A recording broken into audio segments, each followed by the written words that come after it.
Okay. So the first word we do is nefarious. Because I started the recording, I'll be slightly less chatty and a bit more formal. And it's not because I've not become unfriendly. It's just that I'll put it on the internet, and I don't want any sort of chit chat on the internet, if you know what I mean. So, when I chat one-to-one to people, or without recording on, I'm totally free, obviously. But we just guard what we say whenever we go into record mode. Okay. For lots of obvious reasons. So nefarious, what does that mean? Nefarious. Heard of that word? I don't know. But don't exactly remember right now. Yeah, that's fine. That's fine. Anjali, do you know? No, not Okay. actually. So nefarious means evil, right? So bad, wicked. So nefarious acts, nefarious behavior, that kind of thing. So let's look it up on the internet. Let me just go to Google and we'll look it up together. Can you see my Google screen? Yes. So Nefarious was an Egyptian god also. I didn't know that, right? I'm not sure. Am I correct or I'm wrong? I have never heard of that, right? Certainly people, we don't know that, right? We don't know that. Okay. So if you look at the definition here, wicked or criminal, right? There you go. The nefarious activities of the organized crime syndicates, right? So that's a good word to know, rather than saying wicked, wicked, or evil, right? Which you can still say, but it's a much richer, stronger word to say nefarious. Hey, Sudansu, I hope you're not getting up into any nefarious activities this weekend. Yeah. No, and so it's good to have a rich repertoire. I maybe should just explain to you what my game is here, right? What I'm trying to do is to teach people advanced English, right? By which I mean advanced vocabulary, advanced idiom, good expression. Eventually we'll get on to poetry, and that kind of thing, but we haven't got there yet. And that's my idea. And the reason is that even when you're learning advanced English, you're also learning basic English because we're communicating in English.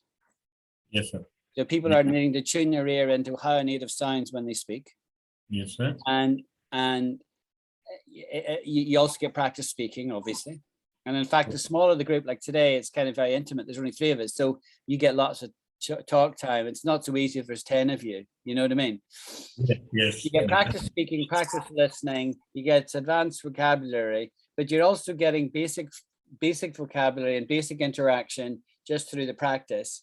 And so whenever it all kind of comes together, you'll find yourself able to talk like a native, certainly able to understand a native, and you'll have an advanced vocabulary. And people will think, where was that guy educated? I'm very much looking forward to that. Yeah. So Yes. that's my game, right? That's my game. There's not many people doing that. I don't want to teach people basics to say, this is a book, this is a phone. There's lots of people on the internet doing that basic stuff, right? Here's my glass case, right? I'm not going to teach that, right? There's lots of places to go to get that. I'm going to do the advanced stuff. And then in return, hopefully one day, I'm not going to get into the Indian languages until I master Spanish, right? I'm really trying to focus on Spanish. But then after that, I would like to learn probably Hindi and Bengali is the next one I would quite like to learn. Hindi and Bengali. I'd really love to learn them. And then travel to India and be able to talk the lingo, That's my game. Right. So anyway, so we've learned one word, nefarious. Okay. So you make a note of that. Right. The next one I want to teach you. Let me just go to my notes. Where was that one from? Right. I actually did this one last week, but you weren't here, Sudansu. So it'll be revision for Anjali. And you might want to put your hand down, right? So when you put your hand up, the hand stays up until you put it down, right? So put your hand up if you want to interrupt me if I'm in full flow. It makes more sense when there's a whole bunch of people on, right? But if it's just the 3 of us, Yes. you can just speak, right? but this is a question, a revision for Anjali, and I think it might be new for you, Sudhanshu, I would guess. I can usually guess if people will know something or not, right? And it's the expression, it's an idiomatic expression that hit the spot. Do you remember, Anjali? We did this, didn't we? Do you remember that? I was not in the last class actually. Okay, It so was you a know, first okay. year. You know what it means? That hit the spot. Means doing something on the point, something similar to that. You're getting warm, but not exactly right. We say you're getting warm when you're getting close, but you're not there. And that comes from playing a game with children where you hide something in the room and you say to them, go find it. And as they move around the room, if they're moving away from the object, we say you're getting colder. If you're getting near it, we say you're getting warmer. If you're really near, we say you're hot, you're hot. It's a game we play with children. So when I say to you, you're getting warmer, I mean, you're sort of getting there, but you're not quite there. Make sense? That's another idiom thing. Yes, yes, got it. Right. That hit the spot is nearly always, almost always got to do with food or drink. So this coffee here, I just needed it. It just hit the spot. So people would drink it and they'd say, that hit the spot. Right. So it's a kind of saying, it's just what I needed right now. It just what I needed. That was just brilliant. I love that. That hit the spot. Got it? Yes. That hit the spot. See, what you'll find is, I don't know about America. I don't know if the Americans say that, right? But certainly the Brits say that. If you were talking to a British person and you like say you were eating something, like you had some of this bread, right? And you say, that was brilliant. No, that really hit the spot. You know, they would say, they would notice that because you're talking their lingo. That's what they say. They wouldn't expect you to know that though, because that hit the spot is idiomatic. It doesn't translate exactly. It's nothing to do with hitting anything. It's not, it's not a bow and arrow. That hit the spot, right? Where does it mean? What's the etymology? I don't know. Most people don't know either, right? We could probably look it up together. But the point is, it's an expression of satisfaction with something you've just eaten or drunk. Now you could use it in other scenarios. You see that poem that Anjali read last week at the presentation. It really hit the spot. So you could say it in other contexts like that, and that would just be meaning it was really good. It was just exactly what was needed. It was appropriate. Okay. Yeah, makes sense. Yes, sir. That hit the Yes, spot. And then another one I have done before, we'll do it again, right? Down in the dumps. I'll put it into the chat. Down in the dumps. Down in the dumps means like you're almost into the drainage, like you have almost lost everything, almost on the verge of losing everything that you were working for. You're getting warm. You're not exactly right. Actually, what I realized I'm going to do, Anjali, is I'm going to make sure I type the stuff into Google no matter what, because then it gets into the recording. Whereas if I type it in the group chat, although everybody can see it, it doesn't go into the recording. Okay.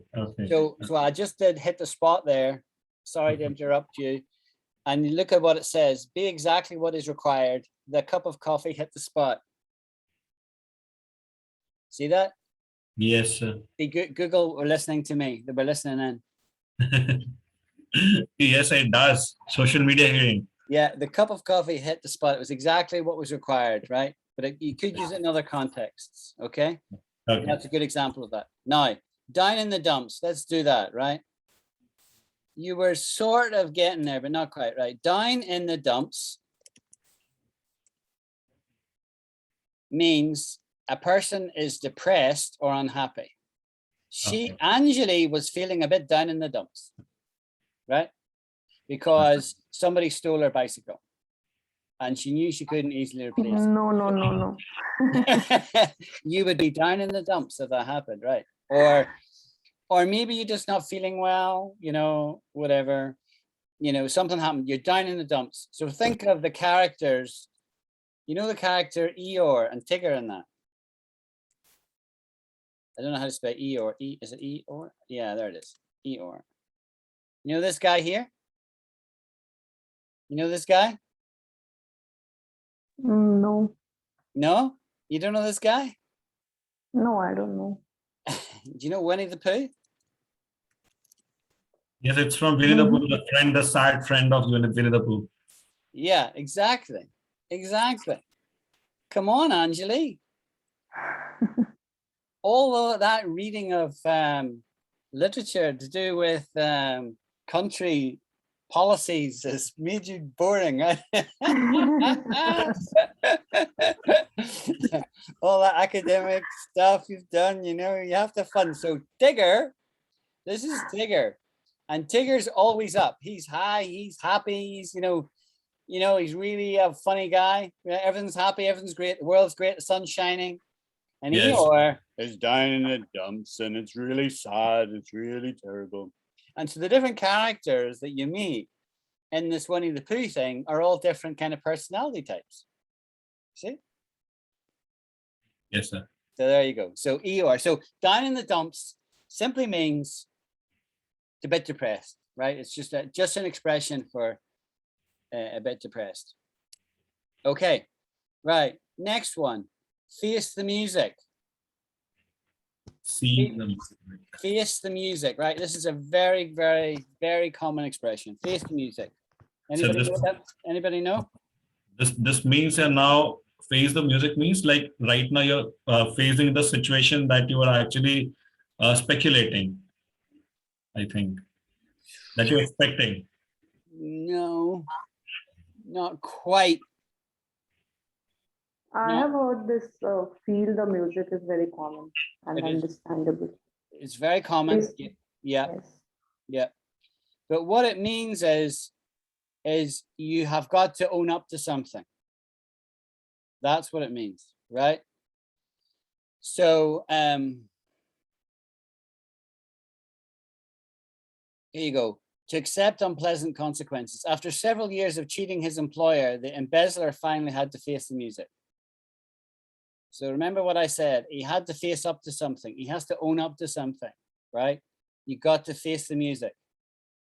That's what face the music means. It's an idiomatic expression. It's got nothing to do with melody or harmony or bands or musicality, right? It doesn't mean that. It is all got to do with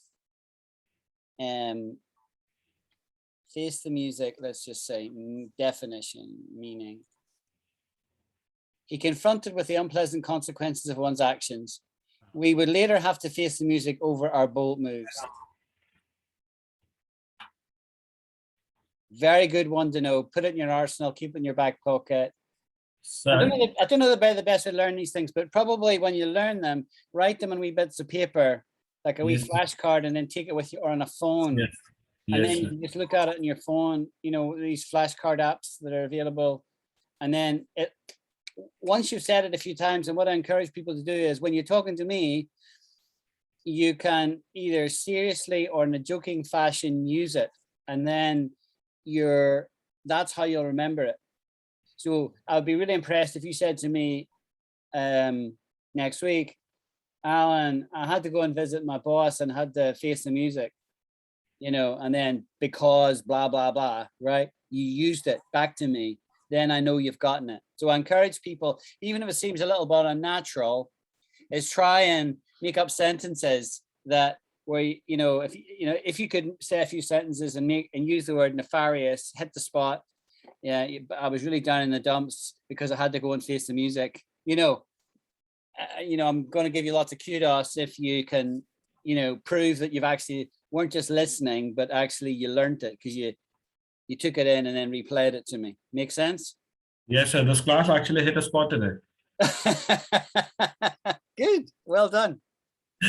That's excellent. And then I would say to you, I'm wondering, is Sudhanshu being facetious or serious? And would he Facetious. know what facetious meant? Yes, I don't know what does that mean. Well, Sir, there you go. so So, there is a question of mine.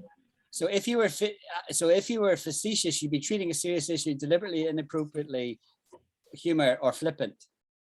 I didn't get it, sir. All right. Sorry. So if I made a joke, right? If I made a joke, and I wasn't being serious, right? I would be facetious, right? Like, so for example, let's say I made fun of the fact that Anjali wears glasses, right?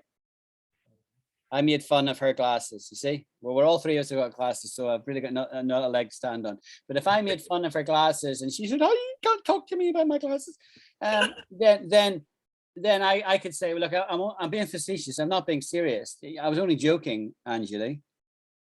I was being facetious, you see? I'm not being serious. I'm being deliberately flippant. I'm being smart word to use, just kidding, right? Repeat. We say when we joke, we say just kidding, right? Just kidding. Just kidding. So just another way of saying the same Yeah, thing. exactly. Yeah. No, I did teach you many months ago what just kidding meant, where it came from. Do you remember? Sorry, I have that written in my diary, but I don't remember it anymore. No, it's really interesting when it comes from the Bible. Now you have to face the music. Yeah, exactly. She has to face the music because she don't remember, right? But what just kidding means is it comes from you kid on, you're something else, right? If I pretend I'm somebody else, I'm kidding on, I'm a teacher, right?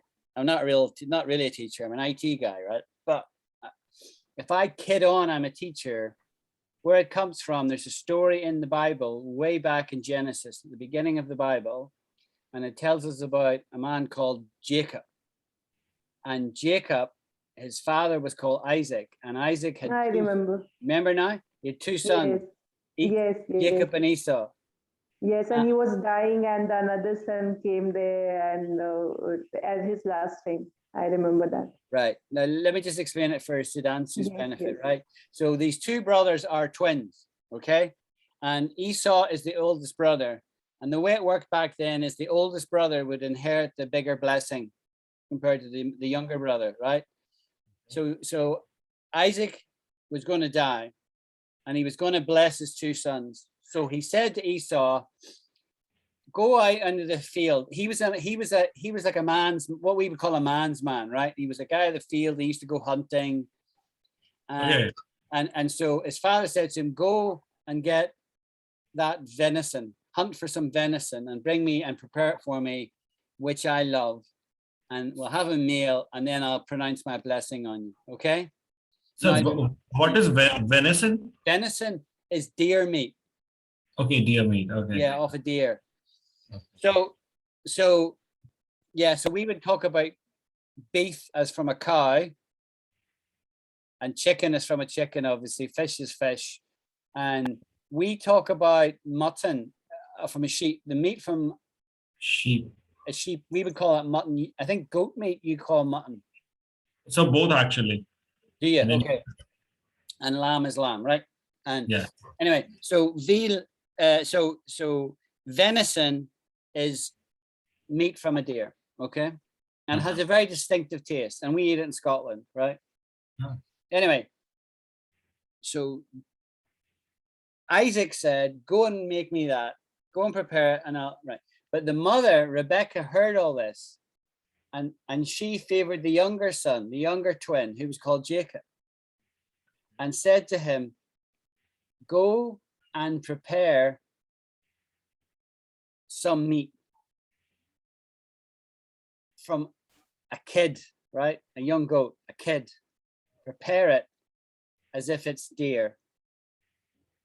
And go in and pretend that you are your brother." And he said, "He'll know it's me because I'm smooth. I'm not all hairy like my brother," right? His brother was hairy arms, see? And he was a smooth man, you see? He said, "My father will know it's Jacob. He won't bless me." And she said, will take the kid skin and put it on your arms and will kid on your brother. See that? That's where it comes from. Okay. Isn't that interesting? And this is Yes. what happened. So he went in and he also put on a garment from his brothers, right? Okay. And when he met his father, and he said, who is it? His father was blind, an old man who's blind. And he said, who is it? And he said, it's Isaac. It's Esau. It's your son Esau, you see? Yes, sir. And he wasn't sure, and he says, it's the voice of Jacob. But it's the smell of the field. It's the smell of Esau. And he says, come here and I'll feel your arm. And he brought his arm near, but what he was feeling was the hairy arm. He was feeling a kid skin. And anyway, he blessed him in Esau's place, and he got the greater blessing. And then when Esau came in, Esau said, it's Esau, your son. And then he said, well, who have I blessed? And so there was a big anger, big fight, big argument and stuff like that. And so what Esau said was, when his father died, he was going to kill his brother, right? And he comforted himself that he was going to kill his brother, right? And the mother became aware of that and told Jacob, and Jacob ran away from the home and went away to a far land, and he married somebody over there, and he came back years later. And when he came back, the brothers reconciled. And so Jacob's name, right? His name was changed in the Bible by God to Israel. And he had 12 sons and one daughter, and the 12 sons became the children of Israel. And that's where the Israelis come from. Isn't that interesting? Yes, sir. I actually lost in the last sentences. That's where what came from. Israel is a country, right? Yeah. Okay. Yeah. So the Israelis are all descended. They're all descended from this man who was called Israel, like the nation today. It's called Israel, and his name was Jacob. Actually, in Hebrew, it's Yaakov, right? Okay. And anyway, but God changed his name. But sometimes when he was behaving himself, God called him Israel. And when he wasn't behaving himself, God called him Yaakov. You see his old name. Okay. Anyway, I could talk about that for hours and hours and hours. And we won't talk about anything else. So, but now you know what Angeli was referring to when we're saying just kidding. Yes. So instead of saying just kidding, I could say I'm being facetious, right? Which means I'm being flippant. It could be inappropriate humor, as said here, right? Yes. Sometimes it's okay to be facetious, and other times it's really not. So if somebody was bereaved and I was making fun, that would be inappropriate, right? Yes. So you could say, don't be facetious, in the current circumstances. Yeah. Yes. A facetious remark, right? A facetious remark is a remark that's not a serious remark. Yeah. Hey, Angeli, you're looking really fat today. Obviously, she's not looking fat, right? But oh, sir, how can you say that to me? I'm just being facetious, right? And you could say, that's quite inappropriate for you to speak to her like that. And I would say to you, I can talk to her like any way I want because I've known her for 6 months. and I know she's not going to take offense at me, you see? Okay, right. There we go. So we're learning as we go here, right? So that all came from Face the Music, right? So the next thing is get it off your chest. Take the burden off your shoulder. Excellent. Exactly right. It's slightly different though. The burden off your shoulder is, somebody's texting me. Hang on. Might be WhatsApp. It's WhatsApp, so it's okay. Ignore them. It's nothing to do with the class. So the burden off your shoulder is saying, I'm not going to continue doing this thing, right? I could say, right, this class is a burden to me. I'm going to get it off my shoulders. I'm not going to do it anymore. I'm going to get the burden off my shoulder, right? That would be an appropriate use of get the burden off my shoulder. To get something off your chest is different. To get something off your chest is where you're going to say something that you've been meaning to say for a while, but you've been holding back. Okay. But I say it, right? Like, so I could say to Anjali, sorry, I'm picking on Anjali because I know her better than you, right? But Yes, sir. I could say to Anjali, Anjali, you're not working hard enough, my dear. You need to really get, your finger out and do some more work, right? Oh, sir, why are you saying that? Well, look, I've been thinking that for the last few weeks, and I've been determined to get it off my chest. See, I've been determined to get it off my chest. I've been determined to say it, but I've been holding back. So to get something off your chest is you're saying something. So let's see what the Google says, right? Say something that you wanted to say for a long time, resulting in a feeling of relief. See, I've been dying to say this, but I've been holding back a little bit. But now that I've said it, I feel I've got it off my chest. And it's as if there was something on my chest and I've put it down now. Does that make sense? Yes, sir. Okay, you got it. Right, cool. So these are all idiomatic expressions, all quite common. Nothing here is in any way regarded as very erudite. There's a good word, erudite. Do you know what erudite means?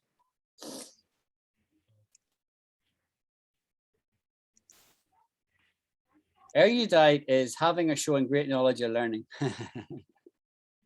So what I'm saying is any of these expressions I'm teaching you, they aren't particularly erudite. You wouldn't be regarded as a scholar in saying them.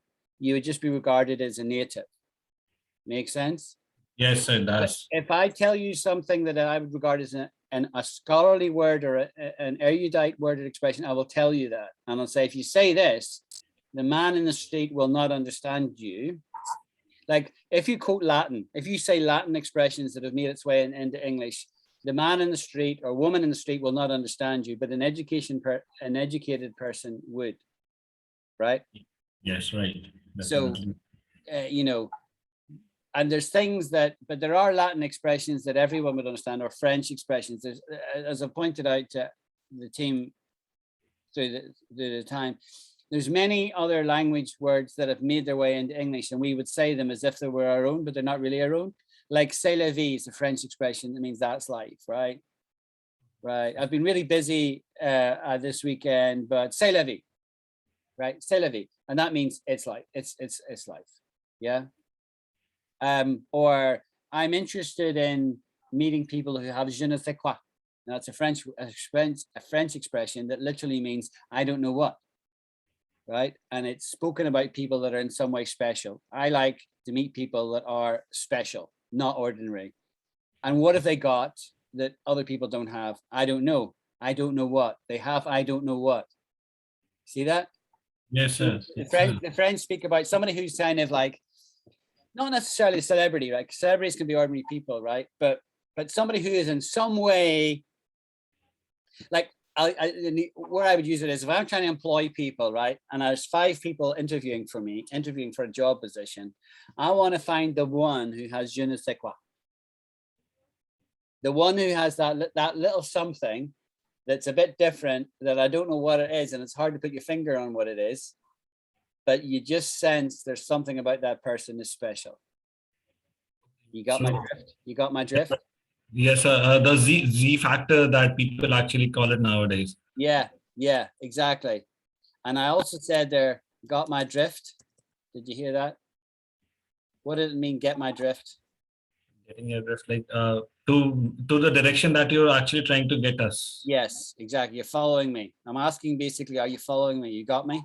Yes, sir. I say that a lot, right? If you get my drift, if you understand the meaning, the insinuation, the implication of what I'm saying, yeah? You get my drift, yeah? Cool. Yes, sir. I sometimes say a lot of things and then afterwards I suddenly realize, okay, they might know that word, but I won't stop myself saying it. I'll say it and then I'll explain what I just said. And if I do say anything that you don't quite get initially, you should say, hey, sir, or hey, Alan. You can call me Alan. Okay. What did you just say there? What was that? I didn't get you. Yeah. Either I didn't hear you or I didn't. It's new to my ears. If you get my drift. If you get my drift. Right. Okay. Right. Now, next one.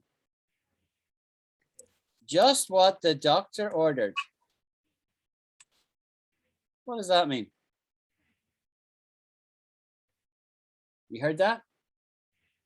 Just what the doctor ordered.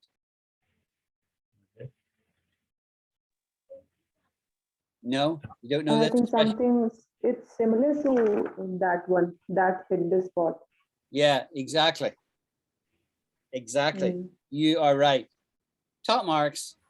Anjali has always been top of the class, by the way. I wanted to say that in front of everybody because I wouldn't want to embarrass her, but since you're obviously a friend of hers, I will say it, right? Just what the doctor orders is thanks. A strong cup of coffee this morning was just what the doctor ordered. In other words, it was just exactly what I needed, right? That's just what the doctor ordered, right? Yeah. We would use it slightly differently from hit the spot. You'd say hit the spot when I've just tasted it. Oh, that just hit the spot. Yeah, that just hit the spot. But talking about something that happened at a different time this morning, that was what the doctor ordered. It was just exactly what I needed. Yeah. Okay. So you can see, and I don't know if Hindi is the same. I don't know. You can educate me on that. But we use a lot of idiomatic expression, right? Here's another good one, right? Just like a new person, right? How do you feel today? Just like a new person.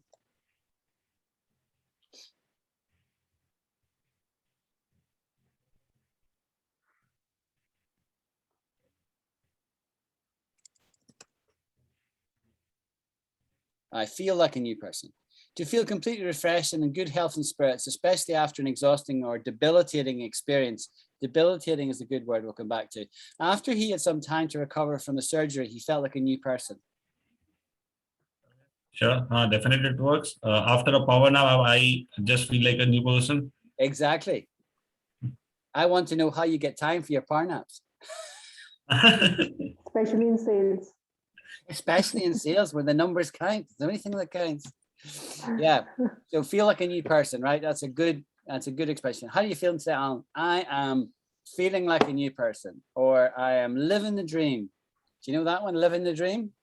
Living like something getting fulfilled, which I actually wished for. Yeah. So the thing about living the dream is it's often used sarcastically.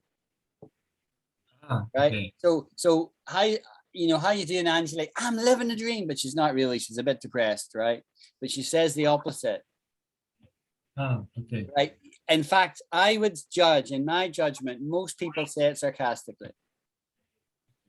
Right. So when people says to me, "How you doing, Al? How are things?" I'm living the dream. They don't mean it. They mean life's a bit boring. Okay. Yes. Actually, there is an actor in India, Ranveer Singh. So his in his Instagram page, he has written the same thing, living the dream. So I don't know what is the meaning of that. But I got the word. I got this thing. I saw this thing for the first time in his Instagram page. Well, there you go. Now you know what it means, right? Living the dream. Mm. So the kind of life that you want to dream about, or I dream about, that's the life I'm living, right? It's kind of a very vain statement, really. Nobody really has a life that they dream about, right? Nobody really. Life is not like that. Life has, here's another good word that Anjali will explain to you. Vicissitudes. Life has vicissitudes, isn't that right, Anjali? Vicissitudes. Yes, it has its own ups and downs. Yes. See, she got it. Cracks and troughs. Peaks and troughs. Peaks and troughs. Perfect. You're too good. You don't need to be at this class. You should be teaching this class. No, son. Definitely not. Yeah, life has. Yeah, I'll write it in here so it's in the recording, right? Vicissitudes, like so. A change in circumstances of fortune, typically one that is unwelcome or unpleasant. Alteration between opposite and contrasting things. To fortune, typically one that is unwelcome, unpleasant, added to your shopping list. Thank you, Alexa. Did you hear that? Yes, Alexa decided to. I've changed the circumstances to fortune, typically one that is unwelcome, unpleasant. Okay. I need to unplug her. I won't use her name. I need to unplug her before I have a class in future. Yeah, vicissitudes, and then What was the other one we said there? Peaks and troughs. Yeah. How are things going? Peaks and troughs.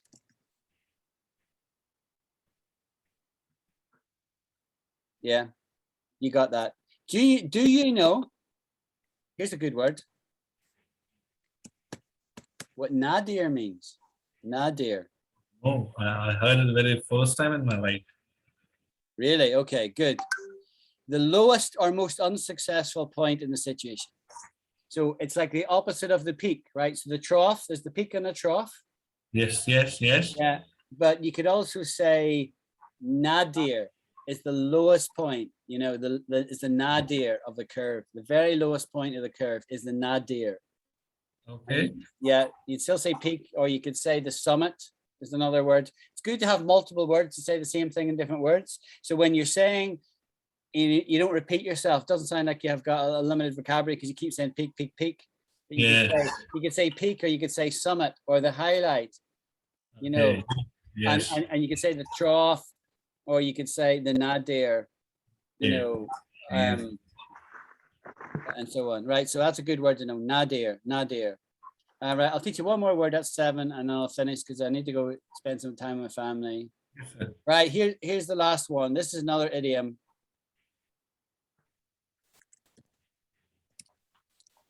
Driving me up the wall. Do you know this? Driving me up the wall. Yeah. Heard of it? Just heard of it. Yeah, okay. Against all the odds, something like that. Come We again? use something like something against all the odds. Sorry. No. Okay. Working towards something which has gone dead end. No. Driving me up the wall means you're annoying me. Oh. You're irritating me. If I said to Shweta, hey, you're just really driving me up the wall, it's not very complimentary. Right, let's look it up. Right. If you say that someone or something or someone is driving you up the wall, you're emphasizing that they annoy and irritate you. There you go. Yeah. So if I said to you, you're driving me up the wall, like parents would say this to children, you're driving me up the wall, would you go and sit down and shut up? Right? You're driving me up the wall. Right? Again, idiomatic expression. Nobody drives up a wall, right? You can't drive a car up a wall, right? But you're driving, in other words, like I'm almost on the ceiling, I'm kind of annoyed with you. So you need to be quiet. You need to change your behavior because you're annoying, right? It's a way of saying you're really irritating me. Yeah. Sir, I have a question. So in that case, that expression is equivalent to say she drives me crazy or something is Yes. So Siddharth, meet Io from Colombia. Hello. I don't know when she joined. I don't know when she joined, but sorry, sir. So more or less 10 minutes ago. All right. I didn't even sense you were there. I didn't even see you join. Okay. Sadly, I'm going to time it out now though, because I have family with me, Io. I've been going for an hour, and so I'm gonna basically end now. So I'm sorry. Yes, sir. That. But it's great to hear your voice. It's great to see you. Yes, it's same from my side, sir. The feeling is mutual. Yeah. So Io is one of the most loyal people in this group, right? She and Anjali and Sweta and Ilham. There's a group of them, and they are the bedrock of this thing.